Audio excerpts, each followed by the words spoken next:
Morning. Howdy, all my friends. What a beautiful day in the neighborhood.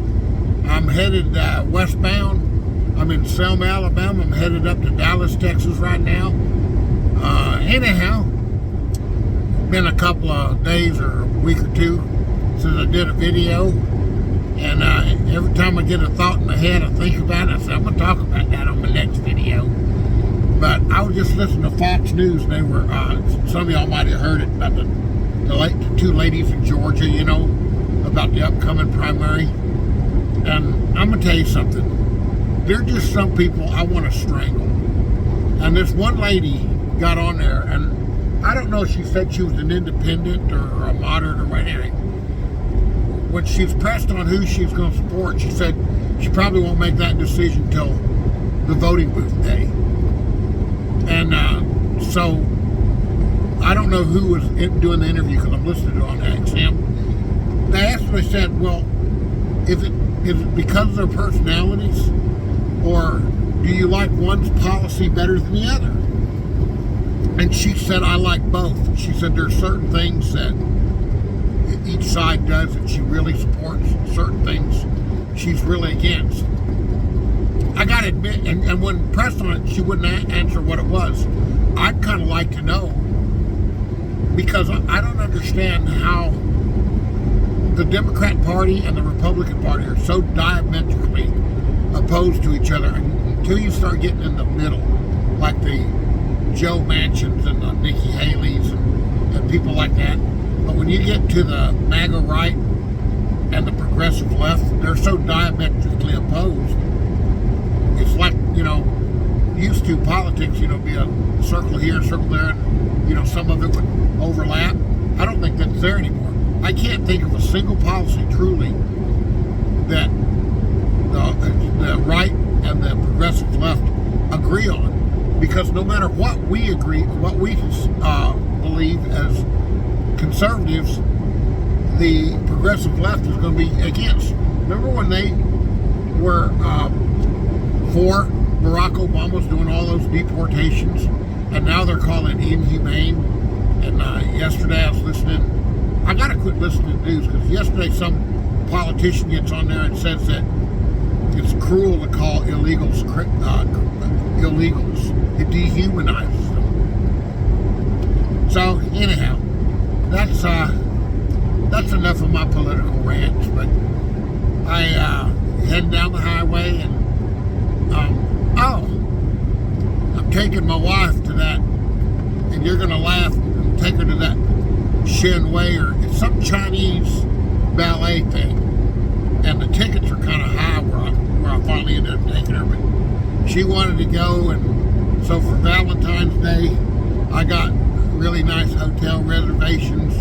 I told her to bring me, I'm gonna wear a suit and tie that day and dress up kind of nice and take her to a fancy dinner at the Waffle House, and just make a nice evening for her. Mom's doing actually quite well.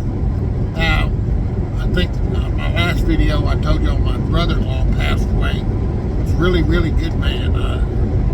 It takes a good man to marry a woman who got 3 kids, and he did, and he raised them, and by God, and to a point, he kind of helped me along. He married my sister when I was in the 7th grade. He involved me in all the local family activities. If they'd go to the river, I'd go to the river. If they had a party, I'd go to the party. You figure that poor man had enough with my sister's 3 kids, and then he had 2 kids of his own, so that's a total of 5 youngins. And then you're going to bring your brother-in-law along. Just a solidly good man, sergeant major in the Army. I remember he told me a story once about him who was in Iraq. You know, then he started out in the Marine Corps. He was a Force Recon Marine. For those of you who know what that is, Force Recon is the equivalent of a Navy SEAL or Army Green Beret. And then he switched over to the Army in Vietnam, became a Green Beret. And that was kind of cool. And what's funny, he wasn't a very big guy. It was a little tall. I think I'm 5'9", so he might have been about my height. Not big at all. I'm bigger now than he was when he was doing all this. Then he ended up being a Corps engineers guy down at Fort Leonard Wood, Missouri, and that's where my sister met him, and he married him. Like I said, back to the story. He was telling me about this time he was in Iraq, and there was a major who was kind of a pencil pusher, and the major wanted to get combat time in so he could get his CIB badge. If you don't know what that is, if you look on some soldiers' chests on their medals, it's a long pin. It's got a rifle in it, and that means they're an infantryman. But if it's got a wreath around it, that means they've been under fire. They've been in combat. So this major apparently was a pencil pusher, and he wanted to get that for his little shadow box, so he could have something to brag about, when he retires. Well, my brother-in-law was a sergeant major, and apparently this major had done something that either got some people killed or seriously wounded. I can't remember that part. And he was about to do it again, and my brother said he took him by the lapel, put him up on the wall, and told him if he didn't put in for his own transfer back to the States, that he was going to take care of it. Well, apparently that major took it seriously because he put in for a transfer, got shipped back out. But there's a lot of times, when you're a sergeant major, you yield a lot of power in the ranks, but you generally don't push around 04s and above. But apparently this, and I like that, because that means that Danny took more care in protecting his troops and possibly his career in dealing with a major who really shouldn't have been there. But anyhow, so I think my sister's coming down, and I know my mom will be happy about it. And I can't tell you the news because I swore I wouldn't tell, but my son's on the next step on the rung for his life, and he's doing real well, and we're so proud of him. And and me, I'm just out here rambling around and trying to stay out of trouble and doing the right thing, and been just keeping up with my Navy buddies. And I tell you though, I gotta quit reading the news or listening to it, because honestly it ticks me off. It's as bad as I don't understand how people, politicians I get. I don't like them. I don't like the ones that I don't philosophically agree with. But it's the people.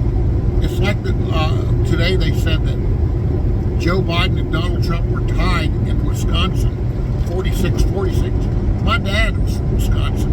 I have some good friends, Julie and Tim. They're from Wisconsin, and they're patriots. And yet, how the heck is Wisconsin? You think of farming country. Now I know you got Racine and all that stuff where all the colleges are, but holy crap! How is it possible that Joe Biden is even close to anybody? I mean, if we put a stump for president, I mean, do Wisconsin people not feel the damage that the Biden administration is causing? Maybe we need to send illegals to Portage or Milwaukee or Green Bay or Oshkosh or something like that. I'm just flabbergasted. And then the undecided people, they make me the maddest. The people who don't know exactly, like the lady that said she probably wouldn't know till the day they got to the voting booth. Why didn't she do us a favor, just flip a coin? That seems to be more valid than her making up her mind. You mean you don't keep up with what's going on so much? That means that they listen to the residual stuff. They don't even look down into what's really going on. And anyway, I just wanted to get on here and ramble. Just say hello to y'all. Hope y'all are doing good. And there's several of you on my email list. If you want to get emails,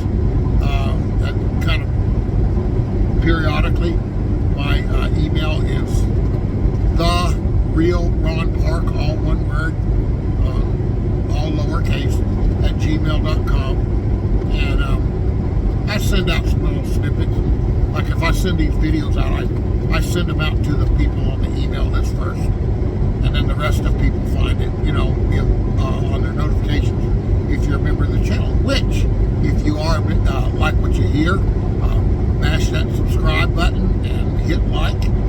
And I had to tone my comments down on YouTube because I've been threatened to be kicked off of YouTube. Although I don't think there's anything you could say on the Fox News Channel app that'll get you kicked off. I've tried. I'm not even going to repeat what I said. I know that this might come as a big shock to you, but sometimes I stir the ant bed just for the fun of it. I know it's so out of character, you know, and you're thinking, no. But yes, I have been known to stir the ant bed, to rattle cages, to just, you know, whatever like that. But the problem is I don't have Facebook anymore, and I'm having a problem kind of venting.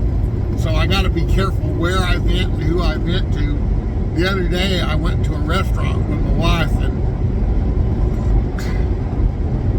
this cashier was a guy, and he was gay as a $3 bill. He had fingernails painted about that long, and he had dreads, and he would go like this, you know, like a woman. And my wife says that I do not hide the look of disgust.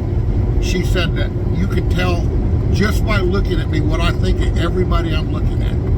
So if I think, you know, you're a moron, I guess I give you that I think you're a moron look. And if I think you're, you know, icky, well, my wife said, stop. And I said, what? She said, stop it. And we finally, she said, oh my gosh, she said, you gave that guy a look like, I know what kind of look I gave him. And anyhow, so I guess I got to do better. I think I've decided to retire in 2 years from trucking. I'm going to see. I'm looking at my Social Security, and I've got a job lined up as an instructor at a truck driving school, teaching class. And so I'm kind of hoping that maybe I can wind this down. I haven't been home. You know, the closest I've been home to being home every day is one of our drivers passed us.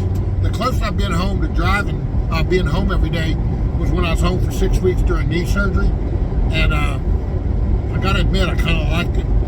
You know, it'd be kind of neat to bring my little lunchbox with my sandwiches and my cookies and my thermos full of tea, you know, and all that stuff like a normal person. I ain't had a normal job in 2.5 decades. I love doing this, so I'd be lying. But anyway, I hope y'all I appreciate y'all joining me. I tell you what, I like making these videos, and I enjoy doing the Ride with Ron series, and I'm thinking about stopping up at Bodacious Barbecue up here in Kilgore, Texas, and getting me some sloppy joes. But anyway, y'all be careful. Have a good day, and we'll see y'all the next time.